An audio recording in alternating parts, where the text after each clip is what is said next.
Welcome back, everyone. Today, we're diving deep into Jacob's life, Oh, yeah. specifically his return to Canaan after 20 years. Okay. We'll be looking at lesson 15 from this Pentateuch study. All right. It covers Genesis 33.18 through 37.1. Gotcha. Buckle up for some serious family drama, Oh, boy. risky returns, Yeah. and some seriously thought-provoking questions about faith and obedience. It really is fascinating how this part of Genesis mixes personal journeys with this grand sweep of history. Yeah. Jacob, now known as Israel, isn't just coming home. Right? He's retracing his grandfather Abraham's steps and claiming his inheritance. Wow. But as we'll see, living up to that legacy is Right. way more complex than just showing up. And his first stop is Shechem, Right? this really strategically important city. Uh-huh. And it's the same place where Abraham first settled. Wow. He even buys land and builds an altar, just like his grandfather. Yeah. So it seems like he's picking up right where Abraham left off. But is it really that simple? Well, if we look closer at what Jacob's doing, Yeah. a more nuanced picture kind of emerges.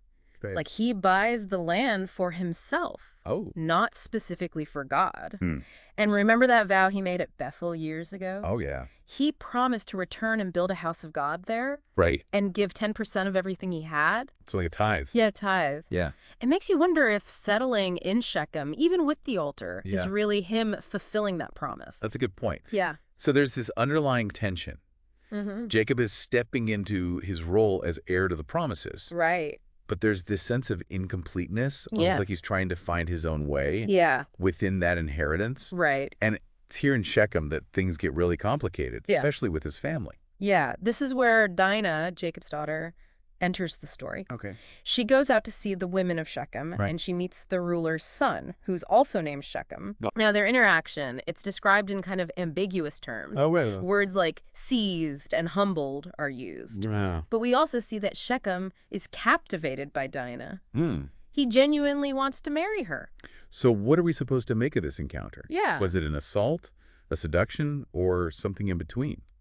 It's tough to say. Yeah. The text doesn't give us a clear answer. And that's what makes it so interesting. It Yeah. forces us to think about the societal norms back then. Right. Arranged marriages were the standard, and Yeah. a woman's virginity was directly tied to her family's honor. So regardless of Shechem's intentions, Yeah. the perception of this would have been huge for Jacob and his family. Yeah, no wonder his sons are enraged when they hear about it. It's probably the worst parenting decision ever, Right. considering what happens next. So Shechem's father, Hamor, wants to smooth things over, Okay. and he really wants this marriage to happen. Uh-huh. He offers Jacob and his family incredible benefits. Like, Land, intermarriage, basically the keys to the kingdom. you'd think that would be tempting, Yeah, especially for someone who just got back after 20 years. it would seem so. Right. But Jacob's sons have a different plan. Okay. They strike this cunning bargain. What do? They demand that all the men of Shechem be circumcised Wow. if they want to intermarry and live peacefully with them. And circumcision wasn't just some medical procedure for the Israelites. Right. It was a sign of the covenant with God, Yeah. a deeply religious act. Uh-huh. So to demand this of the Shechemites was a pretty bold move. It was fueled by deceit. Really? They used Dinah's situation to try and gain power and control. Wow. And the Shechemites, maybe blinded by the potential benefits, Yeah. they agree to it. And that's when things take a really shocking turn. Yeah. Dinah's brothers, Simeon and Levi, they attack the city Oh, wow. while the men are recovering from their circumcisions. Oh, no. Totally vulnerable. It's a horrific massacre. Oh my God. They kill every male. Wow. Including Shechem and his father, Oh, my. plunder the city Jeez. and take the women and children captive. It's brutal. Yeah. It makes you wonder about their motives. Right.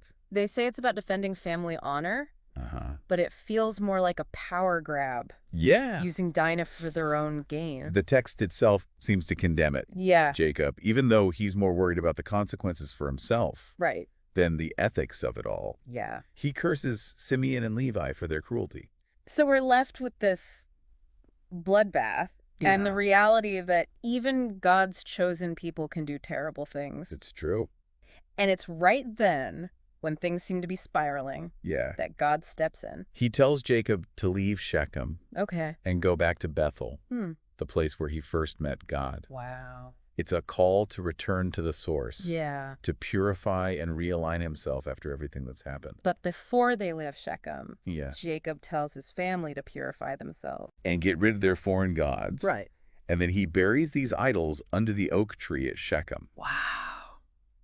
The same spot where Abraham built his first altar. That's powerful. Right. There's a lot of symbolism there. Yeah. It's about cleansing, literally and metaphorically, Right. before entering this holy ground. Yeah. But it's also about connecting back to Abraham's legacy. Okay. Maybe trying to erase what happened with the massacre. Right. By going back to the purity of his grandfather's actions. So they get to Bethel. Yeah. And God reaffirms Jacob's new name, Israel. Right. And blesses him. Uh-huh. But this isn't just a repeat of the blessing to Abraham. This time God uses the title El Shaddai. What does that mean? It's a name that's all about overwhelming power and strength.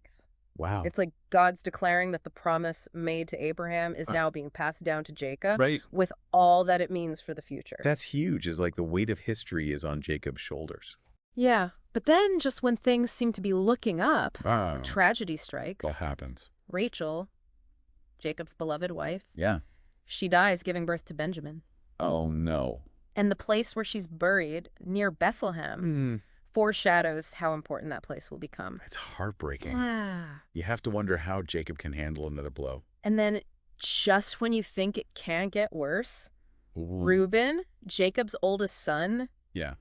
does something shocking. What does he do? He sleeps with Bilhah, Who's that? one of Jacob's concubines Okay. and Rachel's maidservant. Hold on. That's not just a family fight. Good. That's a direct challenge to Jacob's authority. Exactly. What was he thinking? This act, it's about more than just lust or jealousy. Back then, sleeping with your father's concubine was a way to take power. Wow. A direct attack on the whole patriarchal structure. Wow. That's a crazy cliffhanger.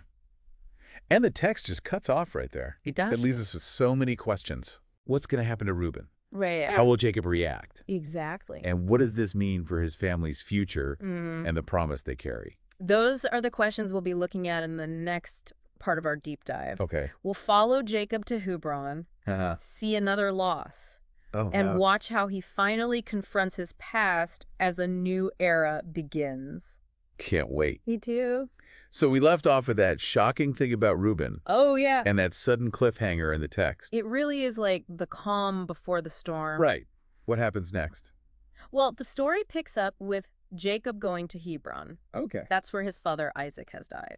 It's hard to believe they're finally burying their dad together I know, right? after all that happened between them. It really is a powerful moment of reconciliation. And Yeah. the timing is really important. Okay. The source points out that with Isaac gone, Yeah. Jacob's the undisputed heir to the promises made to Abraham. It's like the torch has been passed. But what about Esau? Does he have any claim left? It's interesting you bring that up. Yeah. Remember how Esau chose to leave Canaan Yeah. and settle in Seir? Right. He basically traded his birthright. Right. First for a bowl of stew, and then by marrying outside the covenant. Exactly. By the time Isaac dies, Yeah. Jacob is the one living in Canaan, Right. building altars, raising his family in the faith. So all those years of scheming and fighting, Yeah. in the end, Esau made his own choices. Right. And Jacob, even with his flaws, Yeah. ended up fulfilling the promise. Exactly. But that doesn't mean Esau's gone from the story. Right. He doesn't just disappear. Yeah. The text actually gives us this really detailed genealogy. Oh, really? Yeah, of his descendants. Okay. We learn about his wives, his sons, Yeah. even the kings who ruled in Edom, Which the nation his kids established. That seems kind of random. Right. Why would the story focus on Esau's family Yeah. if he's not a main character anymore? Remember, we're looking at this passage. Yeah. Within this larger study of the Pentateuch. Right. Understanding the history of Edom Yeah. is super important for stuff that happens later in the Bible. I see. So it's not just a tangent. No, it's like setting the stage Okay. for future conflicts and relationships between the Israelites and the Edomites. It's planting seeds. Exactly. That'll have big consequences later. It shows that even though their paths went different ways, Yeah. those two brothers' legacies are still connected. Right. Jacob's descendants become Israel. Uh-huh. Esau's become Edom. It's amazing how these little details connect to the bigger picture. Right. Each layer adds a new dimension. And talking about new layers. Yeah.